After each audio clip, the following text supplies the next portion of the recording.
with Boyce Avenue, day 15 out of 28 on their tour. How's it been going so far? It's been great, man. Yeah, it's been a solid tour here. Cool, cool. So they have sound check in about a half hour, so we're going to make this fast as we can here. I want to start off by saying you began your YouTube career about 7 years ago. Yeah, when sure. you put your first video on there. We did, yeah. And do you remember what song that was? I do, yeah. It was a cover of a Goo Goo Dolls song. It was like on the Transformers soundtrack called Before It's Too Late. And yeah, it was September 2nd, 2007 was like our first upload. Okay. Yeah. So why did you choose that song?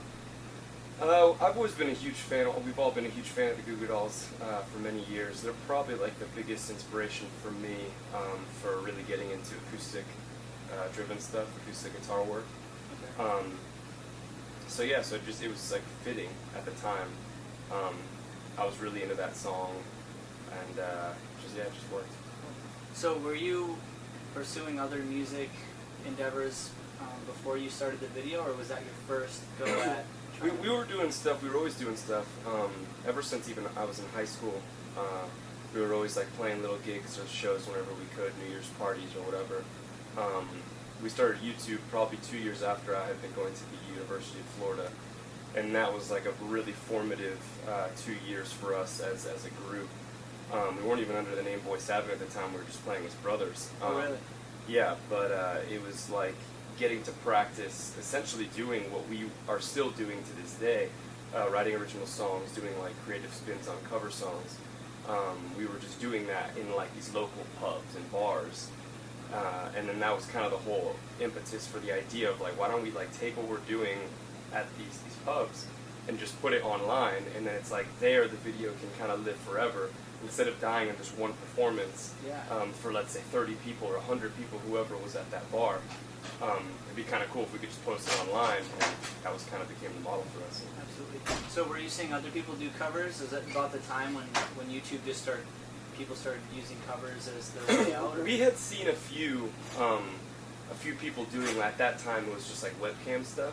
Okay. Like where they would just be like in a bedroom and like pop open their laptop and be like, Yeah. all right, I'm going to sing a chorus of blah blah blah, and then they would sing for like 30 seconds and then close their laptop. But we hadn't really seen anything like anybody taking it to the next level, like really taking it seriously. We hadn't seen anybody selling cover songs or posting them, on iTunes or Spotify at that time. So I think we were kind of the first to really make it like a model. Sure. And then to make it a sustainable model, like to start touring off of it, and when annotations came out, that's how we would plug our tours and our merch and all that kind of stuff. So it was kind of cool. It was a very new thing. Yeah, so I know the first video, I think you had like a white backdrop pinned behind you. Yeah. One or two camera angles, Yeah. but now it's completely different. You guys have It's really different, upped how you're doing the production side. Yeah. Is everything that you're doing still do it yourself, or do you have like a film crew that helps you out? It's all still very DIY in a way, but we aren't opposed to having like a team, because we've noticed that at the rate of which we're doing stuff, and in order to be able to go on the road, you kind of have to have some sort of team to help you continue that schedule, Yeah. Because you do have to treat it like a job, like it is a job, very serious. And fans want content, and we love creating content. So we have an engineer at home who does all of our audio stuff named Adam Barber. Okay. And he's like amazing. He's from he spent many years in Orlando during like the boy band scene there.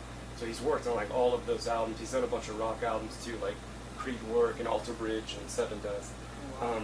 So he's a hugely talented engineer, Grammy nominated, and he's kind of like our secret weapon for the audio side. And then we just work with videographers to like film the videos.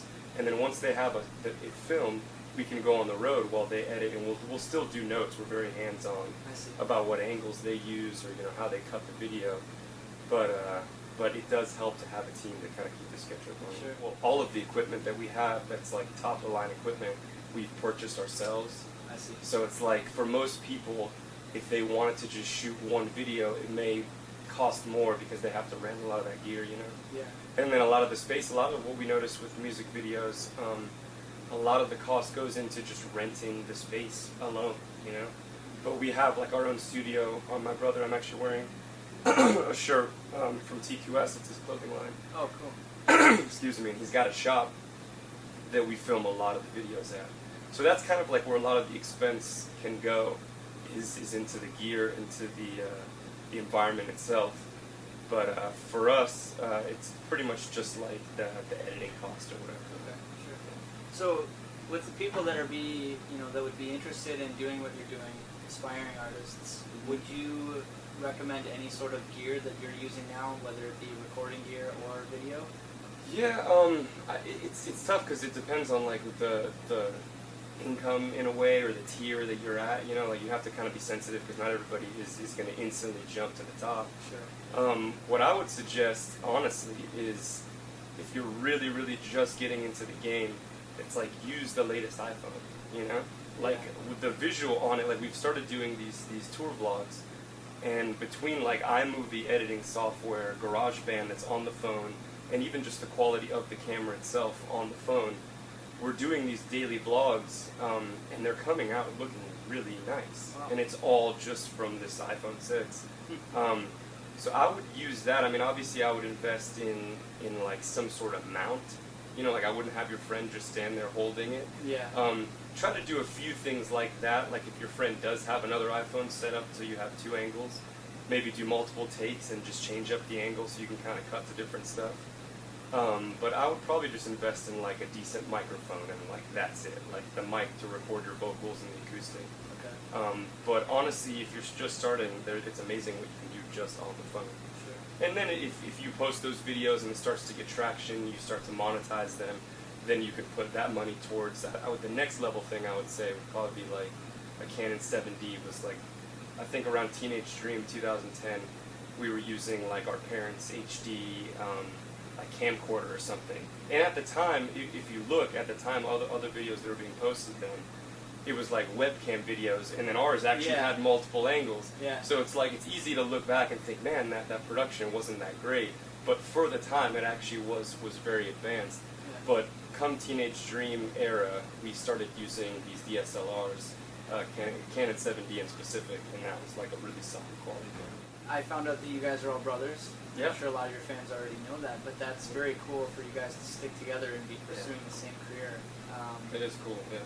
And what's cool about it too is that we all three have kind of different strengths in different facets of the industry that I think has enabled us to do things far greater than what each of us individually could have done. And it's kind of allowed for this cool relationship and balance where if we were all vying for that same niche or that same thing, like genre within the music, it could get maybe a little awkward or competitive or bizarre, but like it's kind of cool that we each respect that each other has their strength and bring something new to the table, and that's kind of what's helped us, I think, accomplish what we have independently. That's awesome. Do you guys ever get into kind of some feuds, or I'm sure as growing up you guys have gotten into fights? Never like fist fights, just mostly like passionate, you know, like if it's something that we're really passionate about, it's easy when passions are high to like, you know, if you don't see eye to eye on something, to kind of have like verbal, intense discussions, we'll say. Definitely. But it's surprising for the most part, we get along just like best friends, and like we don't really have an issue. That's great. I am curious to know if you guys have ever fought over a girl at some point in your Over life. a girl. Yeah. I think the age difference was enough to where we lucked out with that. Okay. Yeah, we lucked out with that because now it's like 6-year difference between I'm the youngest and Nanya's the oldest. A 6-year difference isn't like that drastic when you're in your late 20s, early 30s. But when you're like a little kid, you know, and I'm 10 and he's 16, there's no overlap that's going to happen there. You didn't have any babysitters that you all had the hots for? No. We lucked out with that one. That's good. Cool. All right. Are you guys, any of you guys married or have kids? Planning on I'm single. My two older brothers, both married, and oldest brother, Daniel, he has 3 boys. Okay. Cool. Awesome. Are they, are you starting them off as being musically inclined or trying to... I don't think we've done anything specific to like force it. It's been more of just kind of like, they can't really help it because it's all around, it's all encompassing. You know, it's like there's a grand piano sitting there and inevitably somebody's going to play it, or there's an acoustic guitar, or like they'll come out on the road with us and they love the tour bus, but it's like subconsciously they're kind of taking in a lot of this, a lot of the whole lifestyle that we had a passion for music growing up, but obviously we weren't around this. Yeah. So for them to be around it, it is cool to see them have like this natural passion for music, and like you'll hear them humming and singing, and they have like really pretty voices. So that's awesome. It's cool. So when you're their age, or even when you first posted that video, did you ever imagine that you would have this tour bus and you'd be doing this as a career? I think you hope for the best, but you don't ever like have any idea what's going to happen or how it's going to happen. Even for us now, we always like to have some sort of plan of like, man, in 10 years we would like to be here, or we'd be like to be doing X, Y, and Z. And I would like to think we'll eventually get to these bigger goals, but it's like the industry is so constantly changing and evolving that I have no idea how we're actually going to get there. You know, it's like, for example, a huge part and portion of how we support ourselves is our fans purchasing music. It's like them actually supporting our music. And just 3 years ago, Spotify wasn't even like in the U.S. Yeah. And now Spotify is like such a big chunk, almost 50% of where a lot of that support comes from. And to think that just 3 years ago, like that didn't even exist, you know? Yeah. So it's like in 3 years, things can drastically change. So I have no idea. Just like when we first posted our first YouTube video, we had no idea how we get to where we are now. But it was just kind of like this thing of like, just keep working hard and good things will happen. Absolutely. So, you know, like you said with Spotify and all these streaming songs and trying to basically, what I think is you're avoiding purchasing the song for being able to listen to it whenever you want. It's kind of cutting out just buying it. Like, how do you have any sort of like, can you see where it's going as far as the industry goes, or? I mean, again, it's tough because it's like in a year, you know, Apple with Beats Music could come out with something brand new that like we didn't even really think about, and then that becomes the next thing, and then we're thinking, man, how did we ever live without this? Yeah. But at the moment, I do think streaming is like the sexiest game in town. And I say that even with confidence in the sense that, like, even when we posted our first video, YouTube has always been, like, that original streaming service for visual content. And it's the same concept with Spotify as it was for YouTube, where it's like, they never really owned those videos, you know, they could never burn those onto a DVD or do whatever, but it's like, it's almost like, who cares, as long as you can have it on all of your devices, which is where you spend all your time anyway. Then you essentially do own the content by having such immediate access to it. And then as long as the artists are getting compensated for, whether it's through ad revenue on YouTube or, you know, the Spotify streams, artist royalty, then it's fine. I think it all kind of works itself out. It's like, as an artist, you just focus on making good content, and then however the fan or consumer wants to consume that content is fine with us. Yeah, for sure. I don't know if it was a rumor or not, but I heard that Taylor Swift recently took her songs off Spotify. She did, yeah. She did. Is that something that you would consider? I would never consider that, but again, it's like there's different models. She's slightly more into that country world. They still buy, even a lot of her sales came from physical albums. We're like 100% online streaming. And for me, I just know my favorite platform and service right now is Spotify. Like, just as a user, as a listener, I think that's the best experience. There's a social component. You can just share a link with your friends. So it's like, we'd never want to like deprive our fans of an experience that we enjoy. Sure. Maybe for her, an album experience is her favorite experience, but I've kind of like, I feel like we've moved on from that. Like, I can't remember the last time I purchased an album, yet I support so many musicians by sharing their music on Spotify or watching their YouTube videos. So yeah, I agree with that. You were signed by Universal for a short time. we were. Yeah. Would you like to talk about that experience? Yeah, it wasn't the best experience, but that's not to say that it doesn't work for other people.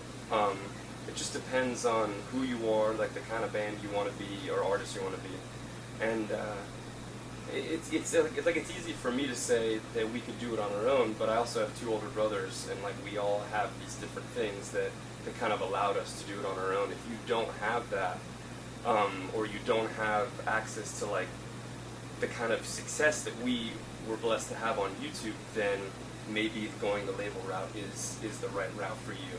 At the end of the day, I do believe that it's tough to do it completely on your own. You do need some sort of team. Like we've always had like management. Even now to put on these tours, we have booking agents. And that's not to say that, again, we didn't do these things on our own at some point. Yeah. It's just if you want to keep growing it, to feel free to build a team around yourself. So again, the label thing didn't work for us, but I could see it obviously works for other people. So it's like I'm not going to sit here and bash labels. It's just it wasn't a good fit for us personally. And that was pretty easy to just kind of break it off with them, or was it a legal mess? Or? Fortunately, when we parted ways, it was like an easy split. Like we had to purchase our stuff back, like buy our album back, because we knew, just for legacy reasons, we always wanted to own that first album. It meant like the world to us. Yeah. But during those 9 months that we were with the label, it wasn't the easiest. There was like a lot of obstacles and hurdles to kind of go through, but it was one of those interesting things. Whereas like as an artist, I always used to think as a kid, like, man, like the day that I signed to a label is going to be like the best day ever. Yeah. And then I remember signing, and it was just like an underwhelming feeling. And then the best day ended up being when we got off the label. Like when we were like free and had our album back, and like we had a plan of like, man, we're gonna go back to YouTube and just like crush it. We're gonna go like book our own tours and do our thing, and then to see it like the fans respond to that was like an amazing feeling. That's very cool. Yeah. Do you see yourself ever breaking away from doing covers, or do you think that's something that you need to keep doing? It's interesting. I mean, like we enjoy doing them. Our fans enjoy them, and it's like even if you watch like big acts like Coldplay, they'll do several covers live, every time they perform live. So it's like it's a big part of the whole thing, and I'm actually seeing more and more artists like John Mayer just released a cover of XO by Beyonce, and he did it like an acoustic version, and it like reminds me of like exactly what we do. But it's like to see him kind of doing that. I think it's become bigger than like our model. It's become just like a model, because I think a lot of the industry, it's like it doesn't matter who necessarily wrote it. We take pride personally in writing our own original stuff, but a lot of people out there, some of the biggest names, if you look on iTunes or Spotify, a lot of the biggest top dog names, it's like they didn't write a lot of their own material. Yeah. But it's like it doesn't really matter, It's like at the end of the day, it's just a message. If you believe in the message, putting your own spin on it, delivering it a way that's proper to your brand and your fan base, and if they like the way you delivered that message more than the other person, then cool, they have a version for what they like, Yeah. But I don't know, I don't think it has to be viewed as much anymore. I don't think it is viewed as much of like a cover song stigma or this weird thing. It's like, it's just music, So, Lady Gaga's Alejandro song, Yeah. it's perfect fit for you. How come Yeah. you didn't jump on that one? It might be a little strange, me like singing about myself, but no, that is funny though. That has come up like a lot. I'm sure it has. Yeah. Is there any songs that you guys have done that you just like didn't want to do, or that you absolutely hated, but you're like, the people are gonna love it, so let's just do it? I think it's interesting because that happened like a couple times. I'm struggling to even think of what the song was, but where it's like somebody had to like it though. Like I know Daniel was into it, and like I personally wasn't like that into it. But what's hilarious is that he was like, dude, just give it a shot, Like, and it was always of the frame of mind, we're never gonna put something out if we don't like it. But it was like that initial process of let's see how this works out in the studio. is like if we ended up liking it, then we released it, and that's what ended up happening. But it was funny because it was like this extreme challenge where I wasn't really feeling it, but I'm like, let me just try this thing. And then I ended up like loving like the version we came up with. Nice. And it ended up being like a pretty successful cover for us. I think it was actually Only Girl in the World or something, that Rihanna song. And like I put like a lyrical spin on it or something, and I was like I'll be damned, like I actually really like this. Like, and it became like one of our like staple covers that people thought was really cool, that like we changed lyrics or whatever. So it's like ever since then I've kind of lost like credibility of like turning down stuff, because you truly never know. Like you could even like not like the song that much, but that's almost more of a challenge of like, let me see if I can make myself like this by putting our own spin on it. Yeah. So next time you say no to a song, they're like, "Are you sure?" Yeah, are you sure? Should listen a little bit more. Yeah. Last time you said no, it ended up being like really successful for us. Awesome. So Daniel, he went to Harvard Law School. Yeah. And you guys also went to college in Florida? We all went to University of Florida for undergrad. Okay. And then I joke I like went to YouTube afterwards. Like that was kind of like my YouTube segment. University? Yeah, YouTube University. Fabian, because I was the youngest, so like by that time Daniel went to law school. Okay. For grad school, and then Fabian graduated with an architecture degree. Oh wow. Thanks. So, are your parents like, what are you doing? How come you're not using that degree that you just spent a whole bunch of money on? I think what's interesting is that he technically uses it every single day. You know, like that the skill set that he learned while there is just like the way his mind works. It works to our band's advantage every single day. Like whether it's staying on top of management, booking agent, delegating this, delegating that. Even specifically the licensing of cover songs, like making sure our videos, our audio, everything was like done legit. Because a lot of people would be selling cover songs back in the day. We would see like some peers, and we're like, they're not doing it legally. You know, like we know they didn't get the license for it. Yeah. Or they'd be like, oh, here, download this link for free. But it's like, even though you're giving it away for free, you still have to pay the royalty for every download that happens. And like we doubt that they're paying that download. Yeah. So it was one of those things where I always felt safe. We all always felt safe that like he had that background and that knowledge, because he actually worked as an attorney for a few years in Sarasota. I think it was for 3 or 4 years before the band got to a point where it made sense. So that's what was actually kind of cool, was that we always made sure to be very smart about the moves that we made. Like even Fabian had a nice job, but like he didn't quit that job, and then he didn't quit being an attorney until financially we were doing well enough where it made sense, you know. So it was one of those things where for our parents it was kind of like awesome, and they're proud of all the accomplishments that he had even before Boyce Avenue really took off. But for them it was almost like, go with it, like go with your passion to get to do something you truly love, that you actually feel inspired to do every day, instead of working a mundane attorney job with your brothers, and then to actually have more success in that than a lot of his friends. That's kind of what's fascinating. Like sometimes friends of his from Harvard will come out to a show or whatever, and they're looking at him like, man, you're living the dream, you know, like if I could have done this, I would have done that. Yeah. So there's no regret with any decision we've ever made, which has been pretty cool. And then he also has that to fall back on. Exactly, yeah. Everything goes on. Yeah.